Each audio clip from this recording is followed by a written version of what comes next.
And next is Mark Gonzalez, a depression and suicide prevention advocate, a DARE community advocate activist, and a member of the formerly incarcerated union.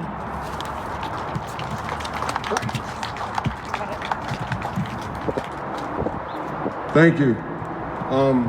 As she said, yes, I'm someone that's formerly incarcerated, and I stand here today with college credits through a reentry program for Roger Williams College.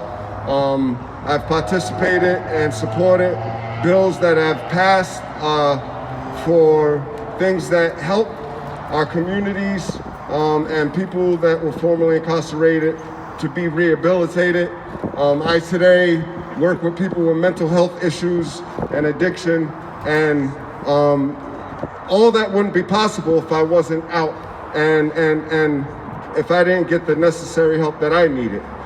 Which brings me to, while you're incarcerated and you're put into segregation, you're separated from the general population, which while incarcerated is basically society. There's a lack of empathy and a lack of humanity while you're locked down for 23 hours a day.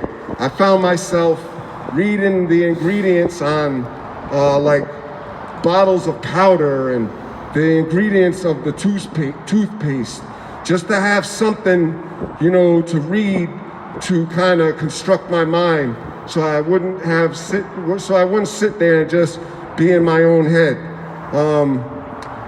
The lack of opportunity to receive whatever the prison has to offer for rehabilitation, the lack of communication with family, and receive support from what religion and way of life that you live, the lack of medical and or lack of mental health attention to address the necessary needs to address my mental health issues.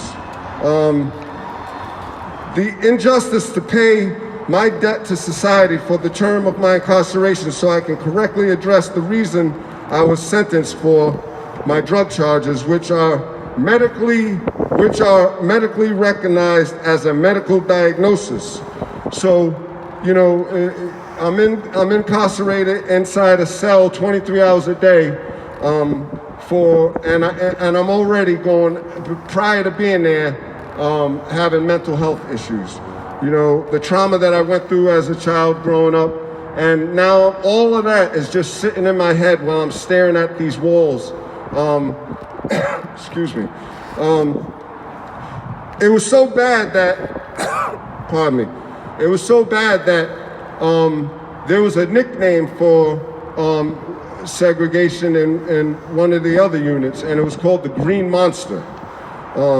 Anybody that's been done time in the past doing big numbers is familiar with what I'm saying.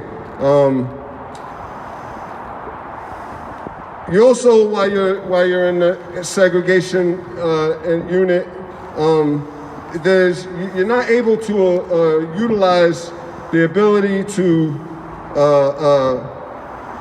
address your incarceration and your charges with the law library that the buildings do have. You can't get any certifications. You can't participate in any kind of classes, which is what we went to prison for, to pay our debt to society and to correct ourselves and come out as better, productive citizens in this state of Rhode Island.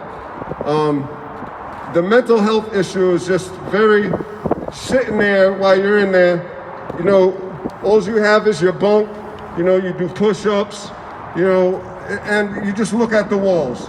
And I just like to just keep, while you're here, just keep looking at this cell that was constructed, because it's not even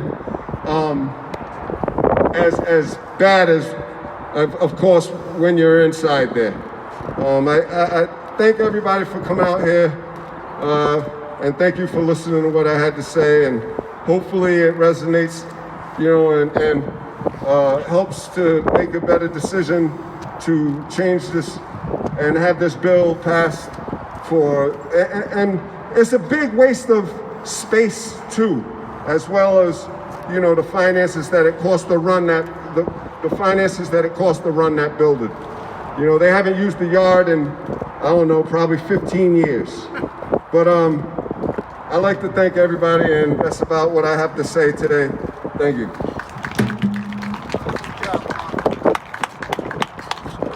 Thank you, Mark.